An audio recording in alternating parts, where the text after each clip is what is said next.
Quarter four के जो numbers आए वो अनुमान से कमज़ोर आते हुए दिखे। हर एक पैरामीटर पे कमज़ोरी आपको नजर आएगी।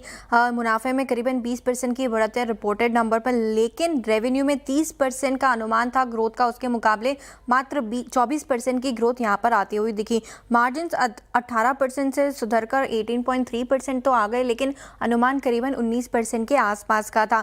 प्लम्बिंग बिजनेस जो है उसके वॉल्यूम ग्रोथ ने सरप्राइज किया, 16% की ग्रोथ यहाँ पर आती हुई दिखी, लेकिन कंपनी का जो दूसरा कारोबार है एडहेसिव का, वहां पर कमजोरी देखने को मिली। अब मैनेजमेंट की कमेंट्री हालांकि काफी पॉजिटिव यहां पर नजर आ रही है। उनका कहना है कि जो ग्रोथ है वो शानदार देखने को मिली है। ऑर्गेनाइज कंपनी का जो मार्केट शेयर है वो भी लगातार यहां पे बढ़ते हुए नजर आ रहा है। क्वार्टर फोर में डिमांड की कोई दिक्कत नहीं थी, एक अच्छी डिमांड देखने को मिली। आगे चल के FY27 में 15% की वैल्यू ग्रोथ यहां पर अनुमान लेके चल रहे मैनेजमेंट, साथ ही साथ 15% की वॉल्यूम ग्रोथ भी देखने को मिल सकती है।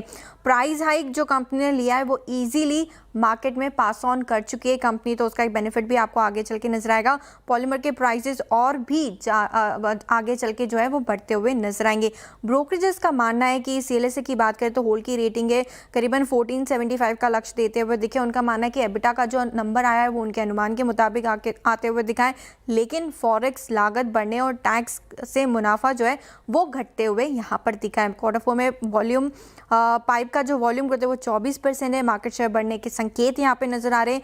पाइप सेगमेंट में मुनाफा मजबूत रहा है, लेकिन जहां से दबाव आया है वो एडहेसिव का सेगमेंट, उसकी वजह से कंसोलिडेटेड मार्जिन्स जो है वो 18% के आसपास सीमित रह गए, जबकि जो अनुमान था वो 19% के आसपास का। सबकी नजरें एनालिस्ट मीटिंग पर है, वहीं पर ग्रोथ गाइडेंस जो है वो आते हुए नजर आएगा। नए प्रोडक्ट्स और विदेशी एडहेसिव बिजनेस पर के जो प्लान है उस पर नजरें रहेगी। जेफरीज की तरफ से भी व्यू आते हुए दिखा है, 1517 रुपए का यहाँ पे लक्ष्य देते हुए दिखे। रिकमेंडेशन उनकी होल्ड की है।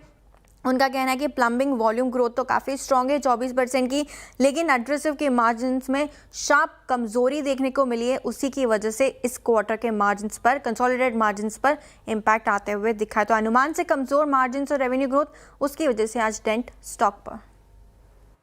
ओके, एस्ट्रल पर एक राय भी ले लेते हैं। 5.5% नीचे ये स्टॉक है इस समय। एक बार देखिए क्या राय रहेगी आपकी इस पर। ओम जी, एस्ट्रल में ज़रूर थोड़ा हमें डेंट नज़र आ रहा है।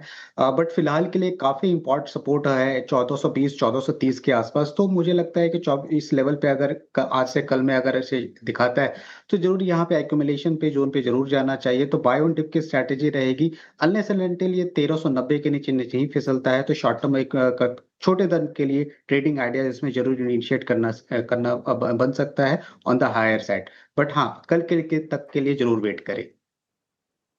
ओके, चलो रुकना इसी के साथ।